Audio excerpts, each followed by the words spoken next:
Hello guys, so this is an unboxing of a chop saw. Electrical components, tools, electrical consumables, car manufacturing, everything's been hit by a massive worldwide shortage of semiconductors. So we've been on the hunt for a chop saw for some time, and then we finally found one that is kind of suitable for our requirements in a place in Spain. Well, it was a shop in Portugal, but they've also got an outlet in Spain, and their Spain shop had one, and it's just arrived today.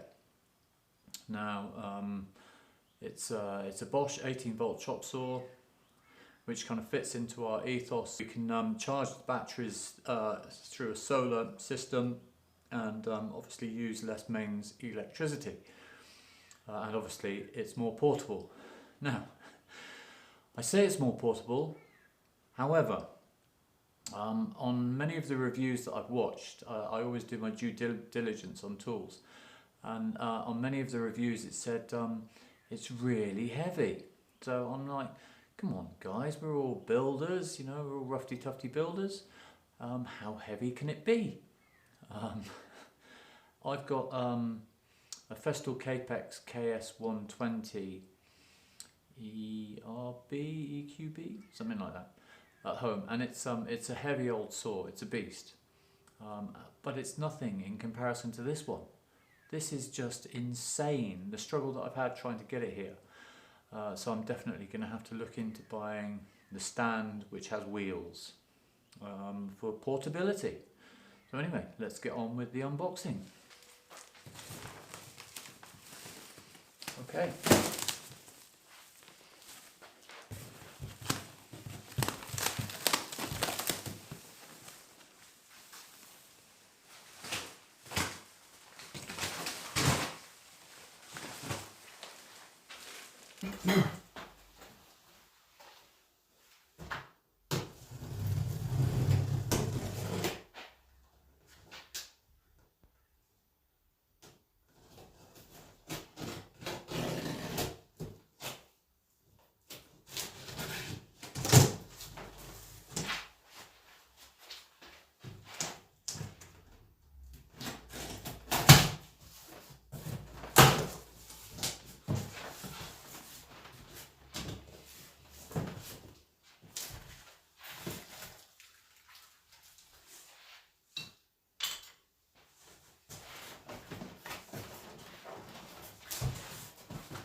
Two 12 amp hour batteries from the bi-turbo range, 12 amp hour Pro Core bi-turbo. So the bi-turbo is bi 2. This is one part, and then the other part is the motor, which is brushless and designed to run at optimal speeds with these Pro Core batteries. So there's the two batteries and the charger.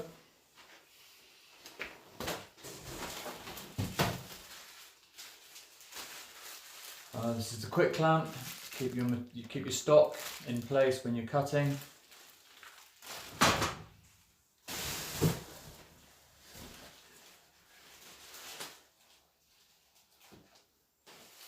There's the instruction manuals, so we don't need them.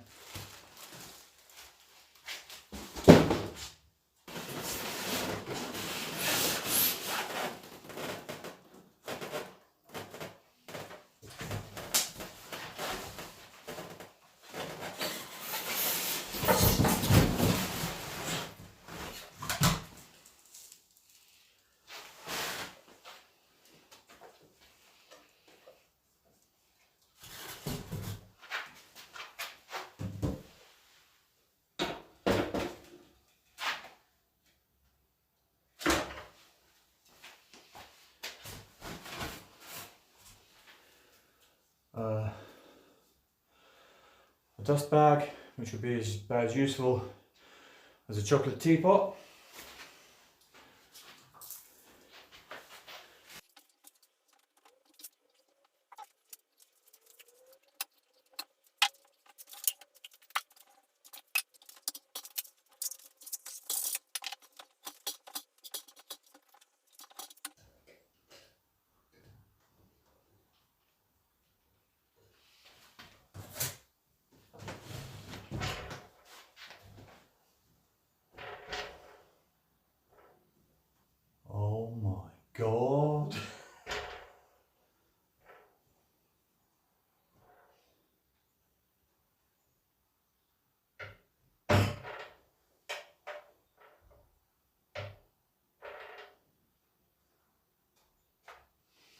So yeah, I've heard about the buttery action of this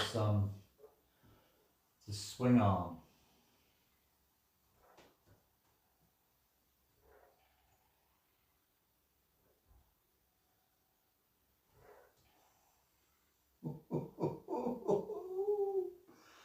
Okay.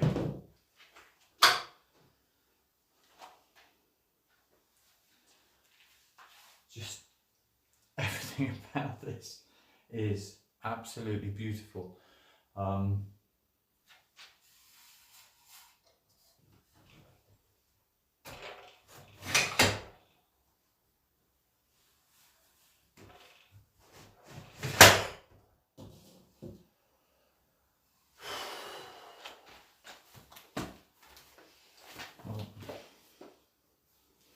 Let's see whether these batteries have got any charge in them, and get this puppy fired up.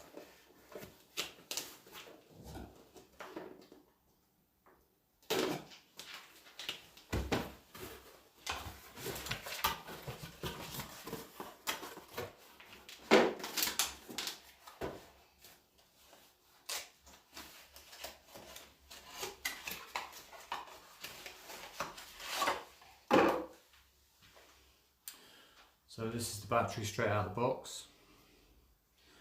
12 amp Pro Core, 18 volt. 18 volt! They say that this is the equivalent of a 2000 watt saw. And the batteries are not charged, so we're going to have to wait until tomorrow to have a play. Because obviously I need to charge both of these fully before I start firing this bad boy up. Oh man.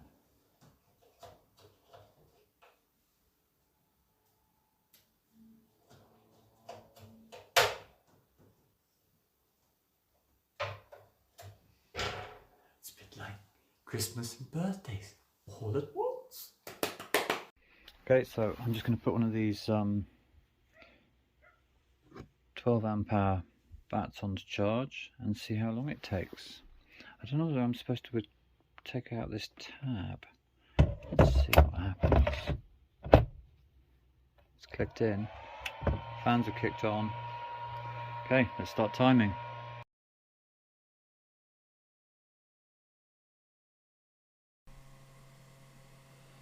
There we go, 47 minutes and 34 seconds, give or take, for the first charge of the first battery.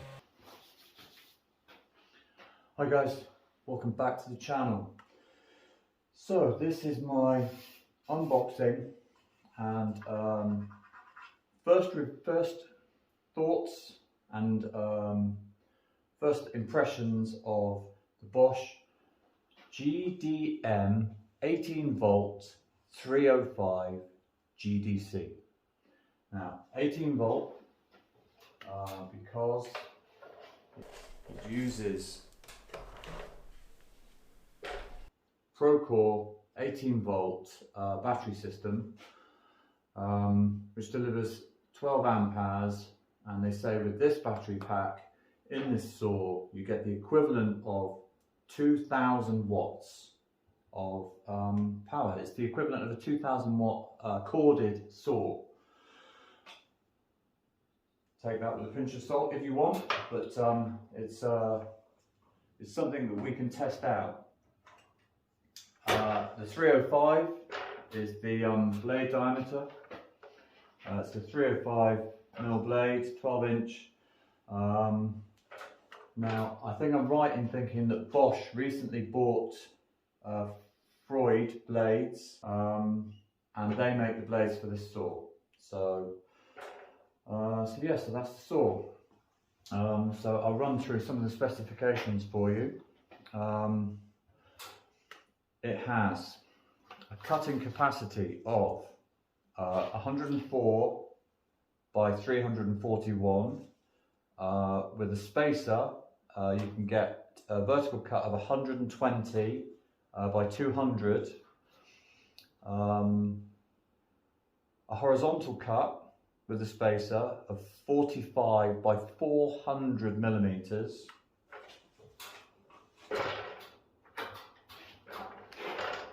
That's the reach of this baby. A cut capacity on a 45 MITRE, 104 by 240, a cut capacity of a 45 bevel, 40 by 341 millimeters, because we're in Europe. Other features of this, it has this toolless blade change system. I don't really know why you'd need that, because you change blades very seldomly, so it's no big deal to just use an Allen key to get the arbor off and change the blades. But hey, it is a feature that they've incorporated. It has a dual laser. I haven't even seen the dual laser yet because I haven't used it yet, but we'll have a look at that in a minute. The equivalent of 2000 watts. Space-saving design. So because of this robotic-esque arm, it can sit flat up against the wall, so it doesn't have the dual rods that most chop saws have. And I must say the action on it is just so smooth. Apart from the rubber boot for the dust collector, which gets caught every time and is very annoying. So that's something to bear in mind. It has a MITRE settings of 52 degrees left, 60 degrees right, a bevel setting of 47 both ways, left and right. Now, it has a weight of 26.9 kilograms. So that's 27 kilos. This thing weighs a ton. It's just, I can't get over. There's three things I don't like about this saw. There are many things I absolutely love about this saw. The first thing I don't like about this saw is the weight. It's insane. And in a way, it means that it's got you know, an incredibly thick and durable base. It's got thick casting. I think these might be something to do with this might be something to do with a lot of the weight. This double sort of swing arm construction.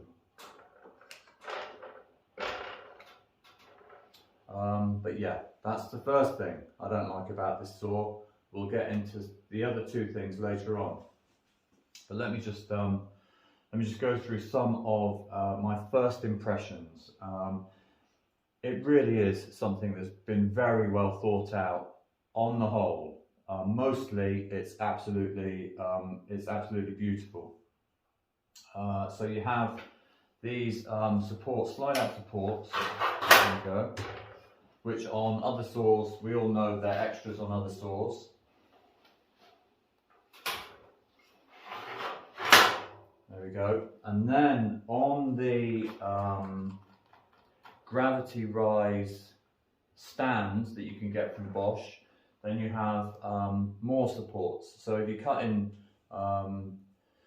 you know, longer pieces of timber, then you have it fully supported, which, you know, we all know that if you're cutting a long piece of timber, it can be a little bit precarious on choppies.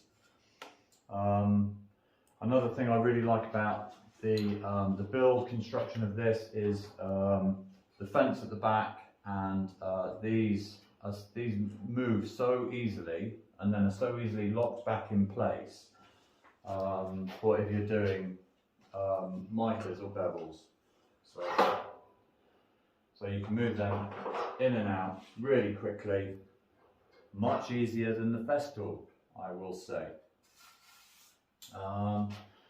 Right, so that's that part and that part. The second thing I don't like about this saw, which is just, it's a small gripe, but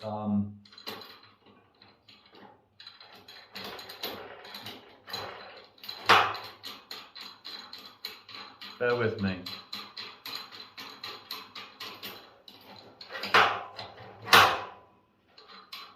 Bear with me. I'll be with you in a second. is that. It's just, you know, why they couldn't have designed, you know, they've put so much effort into this. And it's quicker, but it's not as quick as the Festool quick clamps. So that's number 2. For this kind of level of saw, I would have expected something a little bit better from Bosch. But hey, maybe that's something that they can work on as an aftermarket purchase. Right, okay, so what other features do we have? So anything on this saw that's red means it does something. So this is to lock the swing arm.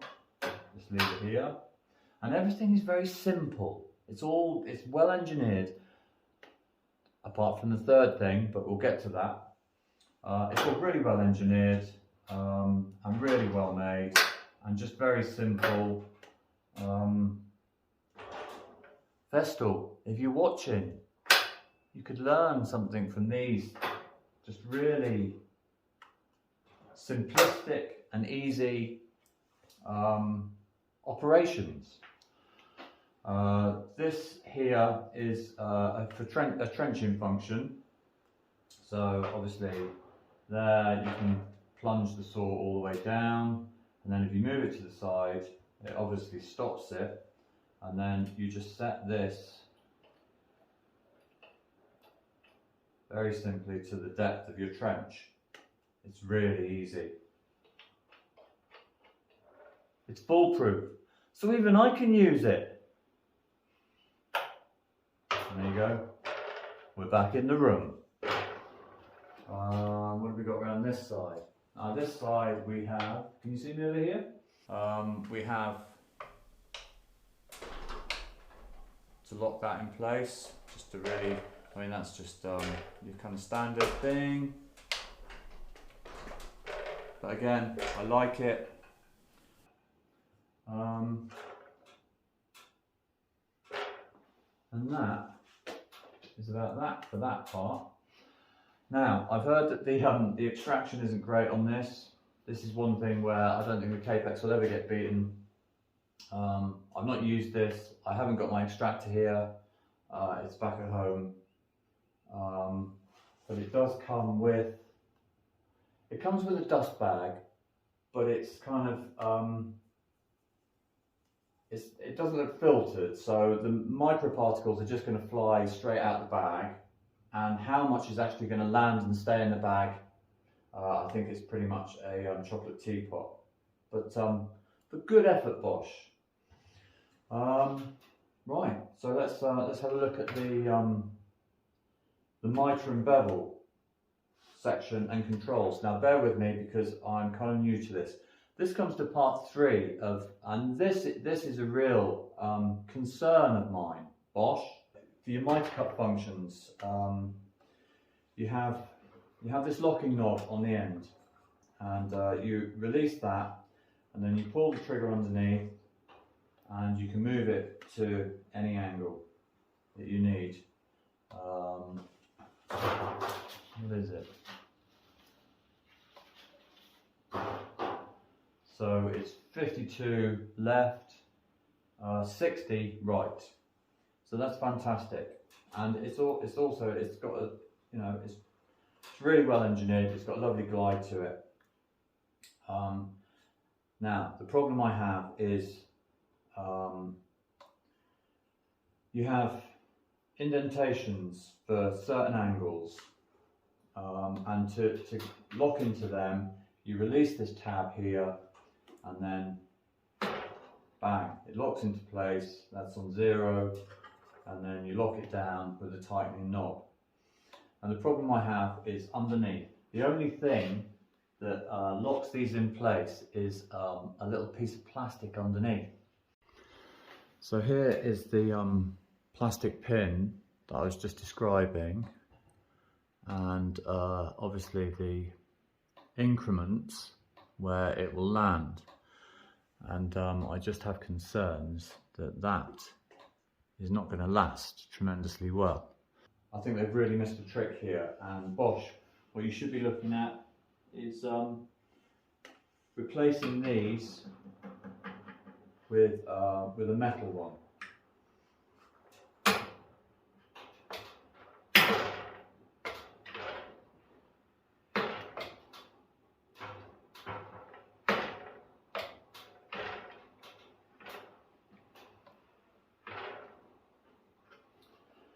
So that's the MITRE function, and then for your bevel function, you have this knob here. Again, anything in red.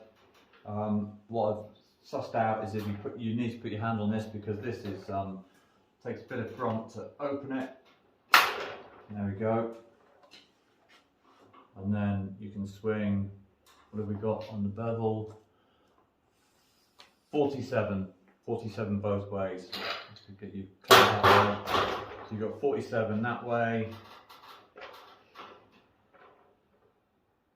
And then to bring it over to the right side, you click this lever here, and then you can bring it over this way. And then whichever angle you're looking for, you can then lock it down in place. So that's there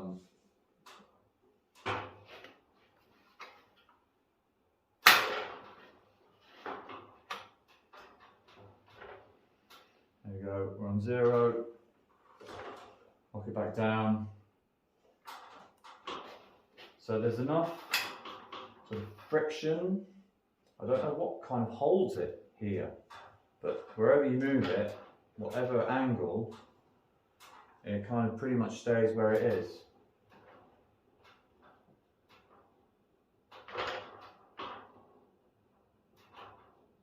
Even when you're on like 43, it stays there. And obviously there's 45. So it's been well engineered. There we go, it's back at 0. Another thing this has is Bluetooth connectivity. And you kind of think to yourself, well, why the hell would I need to connect this to my smartphone? But what you can do is you can set 3 separate powers. Hang on, I'm going to show you this in a second. Right, so here's the Bluetooth control panel and the settings panel. 3, eco mode, 3, 2, 1, 2, 3, E. So obviously we keep that at 3, because why would you want it on anything else unless you're cutting metal? So you've got 3 separate power settings. 3 is full bore. You've got an eco mode if you're running out of batteries, but again,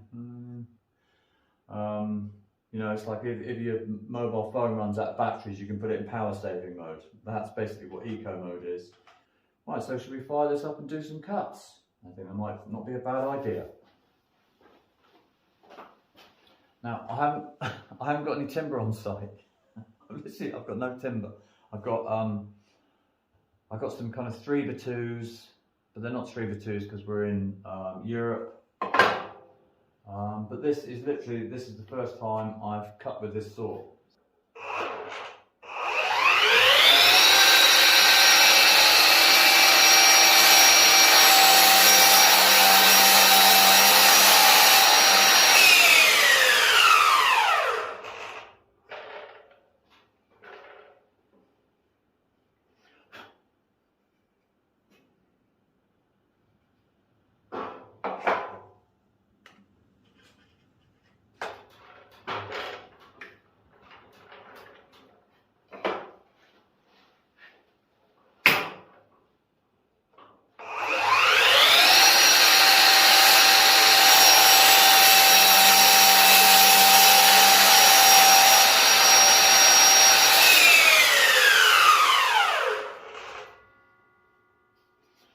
As you can see that, a really nice cut.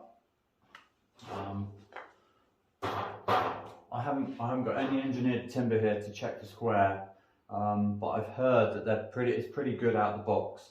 Obviously that will be something I will be checking, but I can't right now, unfortunately. So that's back set to 0. That is a really nice cut. It's kind of Kapex-esque, if you know what I mean. So you saw the two laser lines. Okay, so you can get the laser lines up by, and this has got a safety trigger here that's it's for left or right-handed people. Now I'm left-handed, but I've obviously learned to use a chop saw with my right hand and hold the stock with my left hand. So there's the, I'm just going to mark, I haven't got a pencil here, I've got a pen.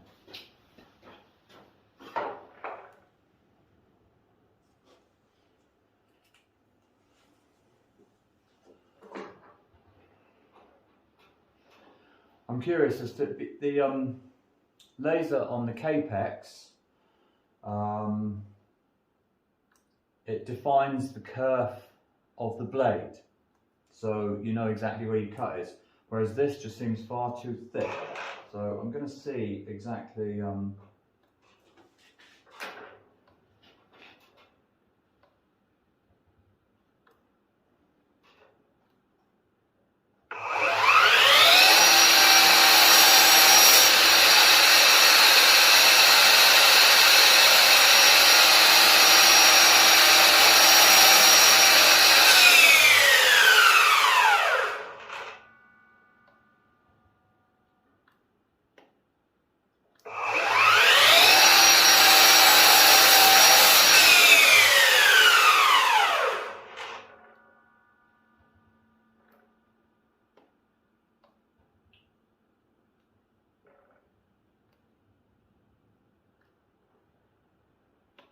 the laser doesn't seem to denote anything.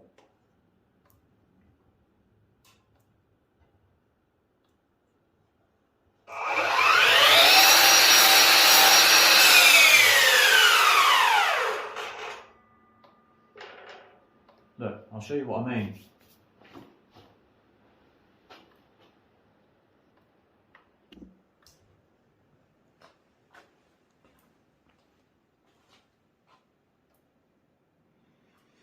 So you see, here's my pencil mark, there's the cut, and the laser, I mean, I'm not quite sure what that's about. That's something that needs to be further investigated or aligned possibly, because that's just not very good, is it? You see what I'm saying? Anyway, so guys, my first impressions are, it's a really well made piece of kit. It's a really nice saw. The idea of having so much power in a cordless saw is quite literally remarkable, and it's going to be very handy for applications where you can't get 240. You know, I'm trying to move, the ability to move to a battery platform on just about any tool is here. So it's just about kind of finding the best tool that's available in that area, and going with that. You know, I don't believe that you can stay on one battery platform. I've lots of different battery platforms. I've got the Hilti 22 volt, Hilti 12 volt, the Mafel 18 volt range, Flex volt, got some Flex volt kit. So it's just, it's impossible to stick to one brand across the board. And I really liked the look of this. I don't quite think it's as good as the Kapex, just on first impressions, but leave it with me, and maybe later on I'll do a comparison video between the Kapex and this bad boy. Anyway, I hope you enjoyed the video. If you did, could you hit the like button for me? That would be awesome. If you could subscribe, share, comment, tell me where I've gone wrong, because I know you like doing that. I just found another knob, which I didn't know what it was about. I need to investigate that. I've got no idea what that does. Yeah, so if you like this video, if you could please like, share, subscribe, comment, hit the notifications bell, and I'll see you next time on Tool Porn with Kismet Construction. Ciao, folks.